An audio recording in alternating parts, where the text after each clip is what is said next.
So Mike Tannenbaum, appreciate you taking time in the morning. Thank you. Sorry the putting didn't go the way that you wanted. What are you talking about? I thought it went great. Did you guys Photoshop me and missing? That's bullshit. Yeah, I know. Can I swear? Yeah, you can say whatever you want. I'm throwing the red flag. Well, hey, Mike, I grew up in a locker room. That's actually how I learned a lot of things. So, like, shit was like a second word, second nature. When I was 5 years old, went into the locker room not the first time, but one of the players in there, won't name them, but they said, hey, Rip, you're going to be around this. You got to learn. People are going to be pissed, and they're going to say words like shit. You got that? I go, got it. So he goes, just don't say it around your mom. Mom got over it. But I digress. You did great. I thought the pace was great. Obviously, you're a good golfer, though, I assume, overall. I could get around the course. Yeah, I could see that. Okay, he can play. He'd be a hustler. So when you're not a golf pro on the side, you're running around. So doing work, 33rd team, obviously, analyst with ESPN.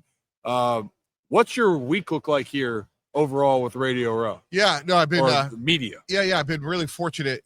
Very appreciative of the opportunities I have. I think I kind of bring a little bit of a different point of view as a former GM to some of the, sort of like different conversations with coaches and players, and then a lot of stuff with the 33rd team, and then really cool on Sunday I'll be doing the pre and post game show for the NFL international feed for ESPN. Oh, that's awesome. And what's really cool for me, just to take a little personal, is my career actually started as an unpaid intern for the New Orleans Saints. I was here for Tulane Law School. Our old facility burned down, and our offices were actually temporarily in the Superdome. So, like, Sunday is very meaningful for me, like, literally where I started my career, driving people to the airport, working for the Saints, was actually in the Superdome. Wow. So it's really coming full circle for you. And so unpaid intern to start off for you, and you rose your way up. We're friends with Eric DeCosta. So I talked to EDC, and when he got to the Ravens and he thought, okay, I'm getting a job at the Ravens, he said one of his first jobs was, hey, Eric, we got to let a player go. Can you go clean out his apartment or place? He trashed it. Eric said that Ozzie told him he was going to learn everything from soup to nuts. And I think it's just cool that you mentioned that.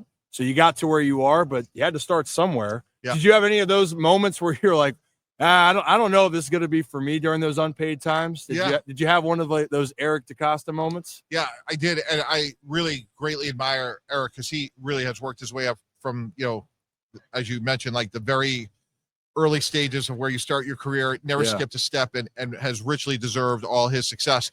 But yeah, I had that a lot. I moved out to Cleveland. I was an unpaid intern. I had sent out basically like 60 books on how to build a team with the salary cap. I got 59 rejection letters, which I still have today. I got one acceptance. It was Coach Belichick. It was $300 a week. And it was like, you're going to drive people to the airport, and then you're going to help me learn the salary cap.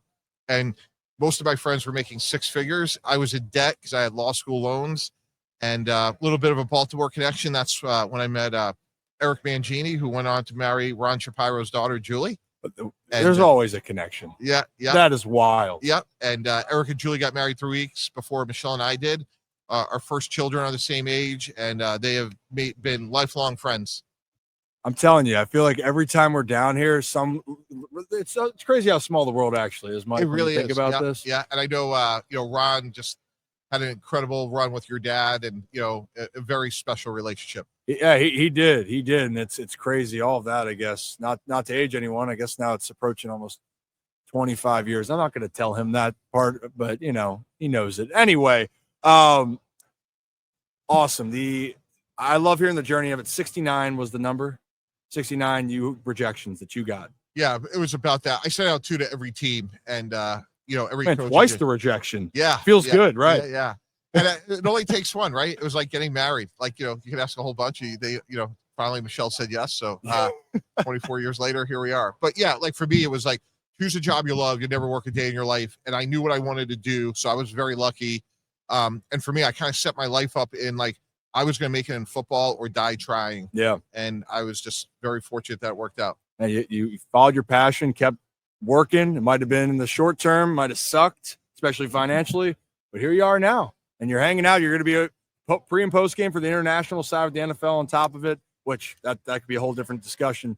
I got to ask you then about locally. I'd be doing, I guess, the area a disservice. So Ravens and Commanders, a good time to be one of those fan bases. I mean, not for going to the Super Bowl, I guess. They missed out. I don't think this is an option for Baltimore with Myles Garrett. and I know Cleveland probably wants a king's ransom, and they should. Am I crazy to think that the Commanders would be the perfect fit for a guy like Miles? I think it's a great point. I would add teams like Detroit, teams you think Detroit would? Well, just from, hey, are we meaningfully close? And does an A player, a real difference maker, get us over the hump? And then, are you willing to pay that bill? And if you have a window to do it with a good quarterback, like a Jaden Daniels, like a Jared Goff, why not? Yeah. And that's the part. I guess the compensation, I don't know what is fair compensation anymore, because some teams it feels like it's a whole lot. Or is it 2 first-round picks? Is it 3? I mean, that's a whole different discussion, but it does seem a contender. I don't see it for the Ravens getting him in the sense of, 1, it's the Browns, and 2, they already have enough situations. They got to extend some guys. Kyle Hamilton's coming up, Tyler Linderbaum. Guys that are studs for the team, keep them in-house. And that's not really what the Ravens are going to do, break the bank for, even though he's a superstar player. I'm curious. All the moves that you've had, do you have one? I asked Dean Blandino about stressful calls. Do you have one of the moments for you as a GM that was like, damn, I like to use the phrase holy shirts and pants. You can say some other things, but you have one of those holy shirts and pants moments. Yeah, I sure where do. You're like, this. Yeah. This sucks. Yeah, well, sucks or great. Yeah, or it was really my career in the balance. So basically, we were trading for Brett Favre, and the way the salary cap worked was, once I signed the trade papers with Green Bay, we were going to be over the cap. So as we were signing the trade papers, we had to release Chad Pennington, and there was a non-insignificant concern that Brett could change his mind. So I said to the owner, Woody Johnson, I'm like, you realize, like, if we do this and cut Chad Pennington, we don't have a quarterback, and you and I will be on the back page of every New York paper as like the biggest idiots of all time if this doesn't work out. He's like, oh, we're good. I'm thinking to myself, like, well, you're good because you're the owner, but it's like my career. And I signed the trade papers, we fly down and get Brett. And my wife came because his wife and our player development guy, Dave Zock, great guy. And I'm thinking to myself, like, Brett Favre not coming back is not an option. Now, whether it's voluntary or not, that's going to be interesting. Yeah. But we're bringing Brett Favre back because we have no quarterback. We will have to cancel the season. This is first. And Eric Mangini was actually, we had a preseason game, ironically, in Cleveland, and he had to cut Chad in person in the hotel. And I'm flying to Mississippi to get Brett. And I'm thinking, like, oh my God, like, Brett has to get on the plane. Like, that is not an option for him not. So even telling the story, I get like the pain in my stomach comes back. I can tell your eyes when you tell this, when everyone tells a story and there's the meaningful or there's memories behind it, you can see it. Yeah. And right there, I could imagine, well, this could all end for me very quickly. Yeah.